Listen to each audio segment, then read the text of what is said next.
کہا جاتا ہے کہ کسی علاقے میں قحط سالی پیدا ہو گئی۔ اس قحط سالی کی لپیٹ میں نہ صرف انسان بلکہ چرند و پرند سب اس کا شکار ہو گئے۔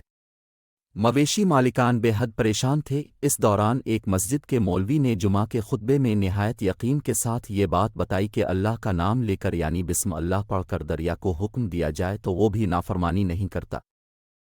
خطبہ سننے والوں میں ایک چرواہا بھی موجود تھا۔ مولوی کی یہ بات اس کے دل میں اتر گئی اور اس بات پر اس کا یقین کامل ہو گیا۔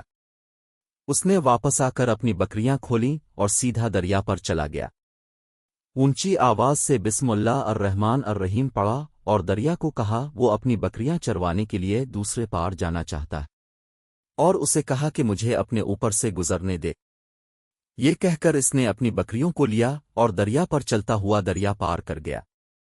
دریا کے دوسری طرف کا علاقہ گھاس سے بھرا پڑا ہوا، درختوں کے پتے بھی سلامت تھے، کیونکہ کسی کو یہاں تک آنے کی رسائی نہیں تھی۔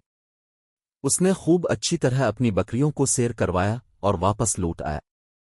پھر یہ اس کا معمول بن گیا کہ وہ بکریاں پار چھوڑ کر واپس آ جاتا اور شام کو جا کر بکریاں واپس لے آتا۔ اس کی بکریوں کا وزن دگنا چوگنا ہو گیا۔ لوگ چونک گئے اور اس سے پوچھا کہ وہ اپنی بکریوں کو کیا کھلاتا ہے۔ وہ سیدھا سادھا اور صاف دل نوجوان تھا۔ اس نے صاف صاف بات بتا دی کہ جناب میں تو بسم اللہ الرحمن الرحیم پڑھ کر دریا پر چل کر اپنی بکریاں دوسری طرف چروانے لے جاتا ہوں۔ یہ بات سب نے سنی مگر کسی نے اس چرواہے کی بات پر یقین نہیں کیا، کیونکہ یہ ناقابل یقین بات تھی۔ مگر بات ہوتے ہوتے مولوی صاحب کے پاس پہنچ گئے۔ مولوی صاحب نے اس چرواہے کو بلایا اور سارا ماجرا پوچھا۔ اس چرواہے نے مولوی صاحب کو ہی حوالہ بنا لیا کہ مولوی صاحب میں تو آپ کا شکریہ ادا کرنے والا تھا۔ اپنے جمعہ کے خطبے میں جو نسخہ بتایا تھا کہ بسم اللہ کہہ کر دریا کو بھی حکم دو تو وہ بھی انکار نہیں کرتا، تو میں تو بس آپ کے نسخے پر ہی عمل کر رہا ہوں۔ مولوی صاحب حیرت سے اس کے چہرے کو دیکھتے رہے۔ مولوی صاحب نے کہا بھائی صاحب، ایسی باتیں تو ہم ہر جمعہ میں کرتے ہیں، فقط ان کا مقصد لوگوں کا ایمان بنانا ہوتا ہے۔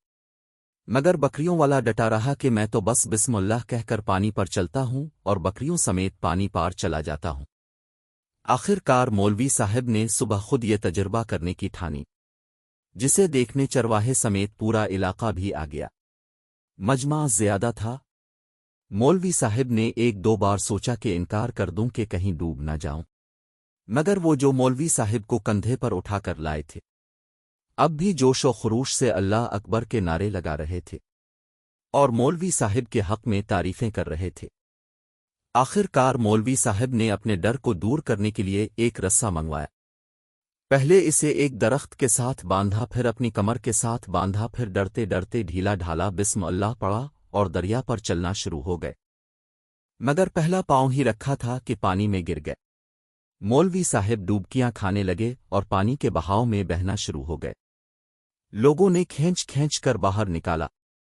مولوی صاحب کی اس حرکت نے چرواہے کو پریشان کر دیا کہ مولوی صاحب کی بسم اللہ کو یہ کیا ہو گیا ہے، کیونکہ اس کا یہ روز کا معمول تھا۔